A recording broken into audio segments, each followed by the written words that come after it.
Hey guys, welcome back. In this video we are looking at Guitar Boogie Shuffle, the version by the Virtues.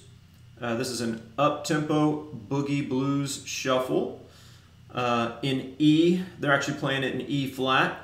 So in the demo I bumped the track up by a half step. So if you're playing with the original, you have to detune by a half step, or if you have the software to bump it up like I did, you can play in standard tuning. There is a whole lot to chew on in this song. It is a guitarist's delight. It is all about guitar and nothing else. So we've got a couple of boogie blues themes that we're going to be playing around in second position, and then a couple of solos that are going to be moving around a lot more. Great solo material. I will say pay close attention to fingerings. I've tried it a couple different ways. Getting the pinky involved for me was the easiest way to get most of this to happen. Whereas before I had tried using the ring finger, so just a word of caution there. But I'll be kind of emphasizing fingers, so I'll be getting my fingers out of the way as I play it. We're just going to be doing a close-up on this one. I'm not going to be too worried about calling out string numbers and fret numbers. Just going to give you a close-up of both of my hands, going through everything nice and slow, maybe a little bit of commentary, but mostly just playing through each section. So you have something to follow, and getting this song up to tempo can be a challenge. And if there is interest down the road, maybe we could do a little analysis of what's going on, because like I said, awesome solo material, and it gives you quite a bit to think about. It's a lot to memorize, but it's staying around certain positions, and that can be a great takeaway, so you can use it in any style you want. But of course it would be ideal to kind of mimic the sounds over a similar track, and then maybe try different keys or in a different kind of genre, if you will. But yeah, just lots of information here. So let's go ahead and take a closer look at the guitar. Like I said, pay attention to the fingerings. Make sure that that's something that you're memorizing right off the bat.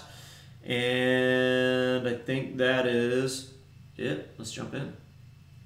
All right, guys. So as far as sound, I have just a little bit of overdrive, small amount, and tremolo. That's pretty much it. I didn't try to match the sound exactly, just kind of mimic it. but you can definitely hear a little bit of that tremolo happening, especially at the beginning, but I left it on all the way through, and using bridge pickup there. All right, so here is the first theme.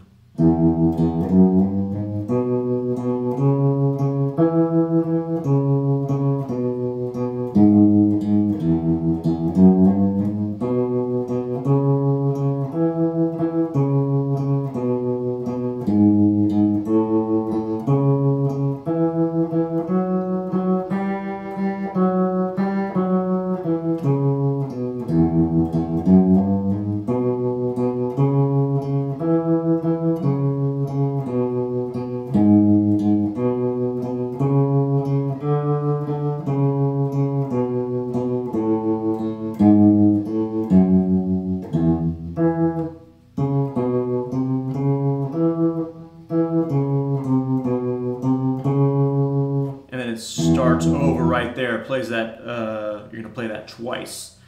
So I'm using a double hammer-on.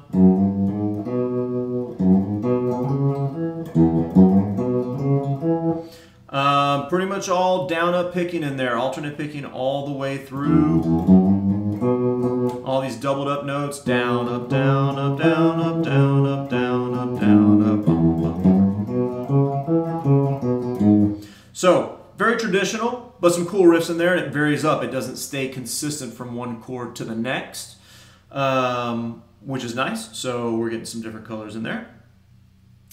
Of course, meaning, you know, over the E chord, A chord, and B chord. Okay, now the second theme, more straightforward than the first one, less movement, less note selection. I'll play through it and then make some comments.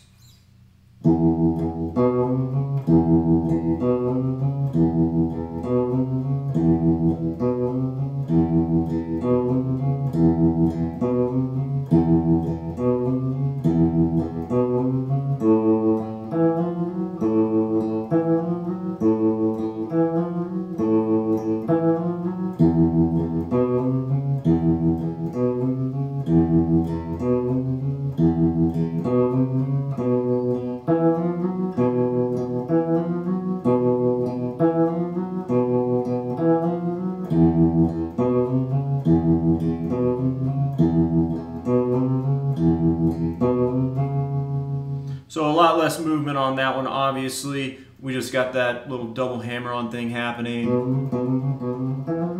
just on a couple strings. So we've got that open E with that double hammer-on on string 5, and then open A, and the same thing happened on string 4, and then the B, I'm using a little bar there, a little kind of hinge bar, so I can press strings 5 and 4 down. Oops, sorry. Alright, and just adding those fingers for the hammer on. Alright, now moving on to the first solo. Like I said, pay close attention to fingering. If there's something important that I feel needs to be said, I might stop myself and make a comment, but otherwise I'll just kind of find natural stopping points and you know, make some comments then. So.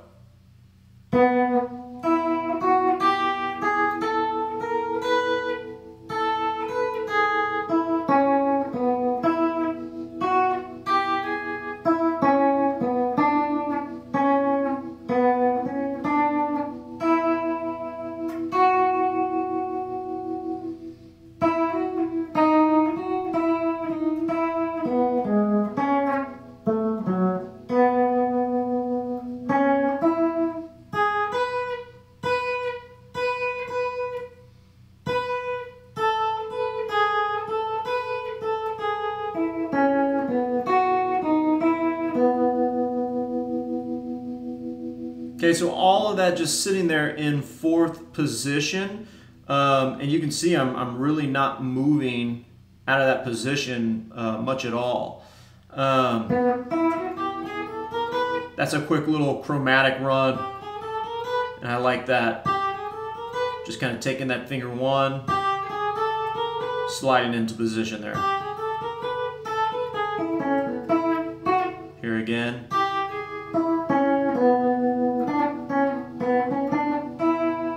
Okay, now here, these things happen a few times throughout the solos.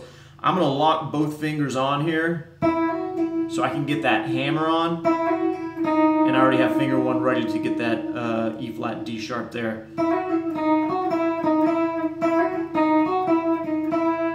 Okay, and then you walk down these little arpeggios.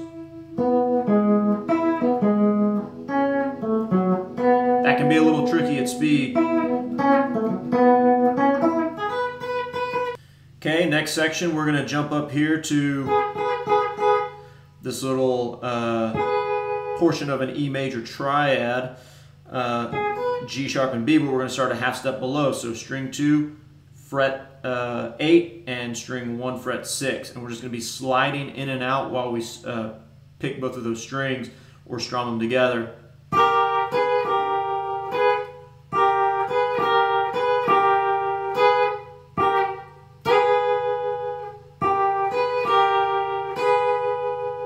Okay, so I'm keeping my picking just down, up, the whole time there. That was the way that it made the most sense to me, and it flowed and it sounded like the tune.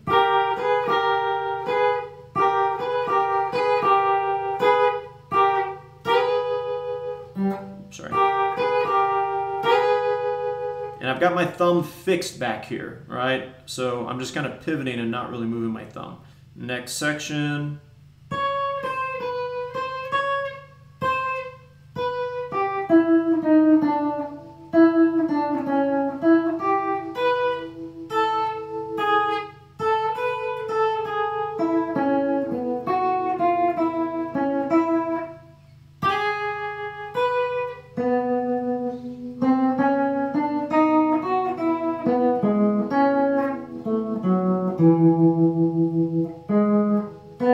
I'm going to go ahead and run through that one more time. Just watch those fingers closely.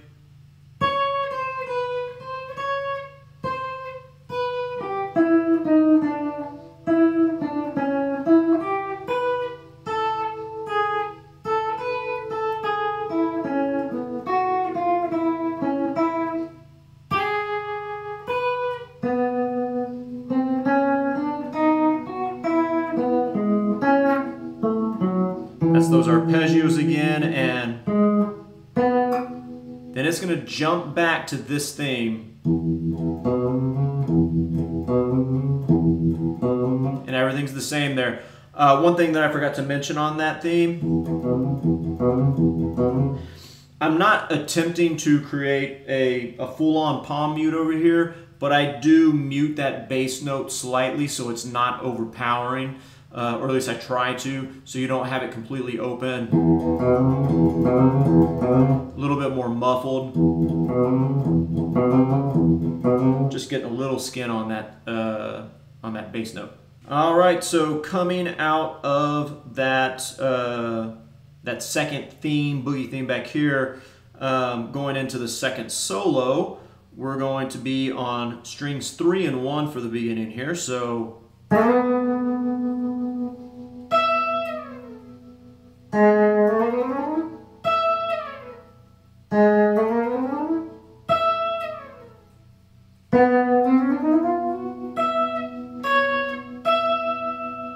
Okay, I'm going to go ahead and do that again. So I started on B, E, that was 4 on 3, 12 on 1, and then I'm sliding from 1 on 3, 12 on 1. Alright, and you're just going to find a rhythm with that, find a groove with it. Don't worry about like where you're stopping. You just want to find a little groove with it. The last one I grabbed with my middle finger, so those others were index and pinky.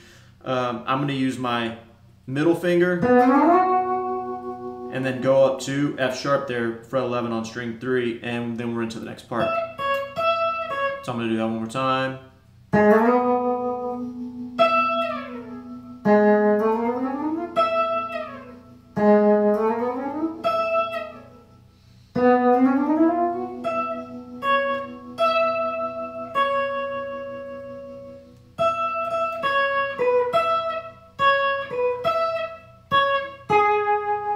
Index and pinky there. Now I'm going to grab this fixed position like I did earlier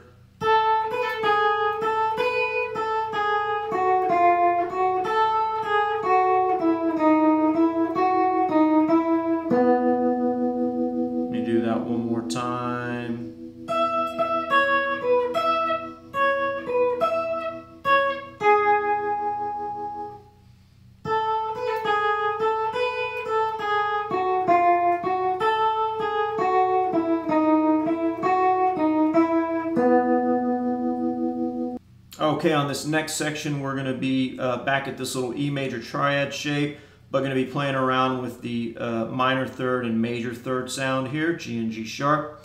So I'm going to have finger 1 on string 1, fret 7, finger 2 on string 2, fret 8, finger 3 is going to be hammering on here to string 2, fret 9.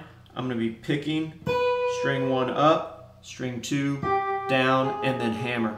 I'm going to go through this to the end of the solo, and then I'll come back and go through it and make a couple comments.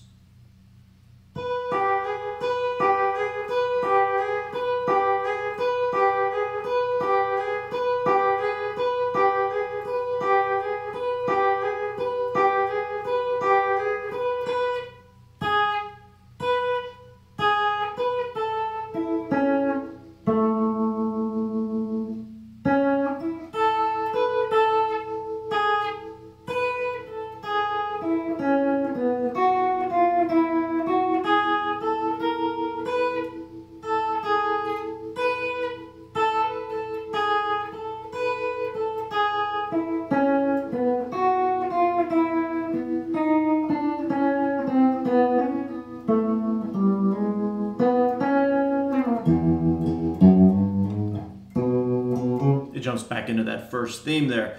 All right, so here with the pick, maybe make a little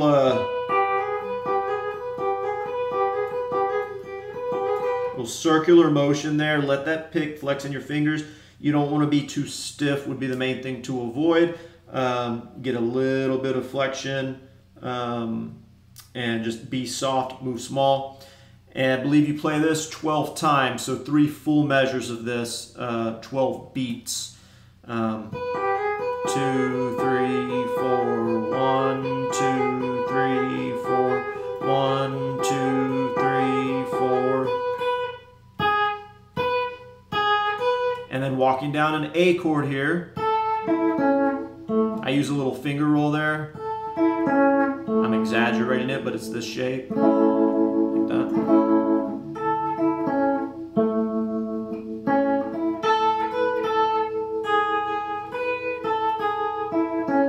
So now we're back in this kind of four finger, 4 fret position.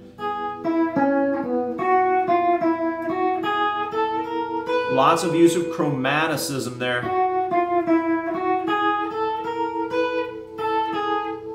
Very jazzy.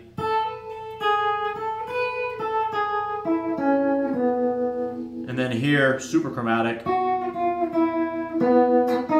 Finger roll there.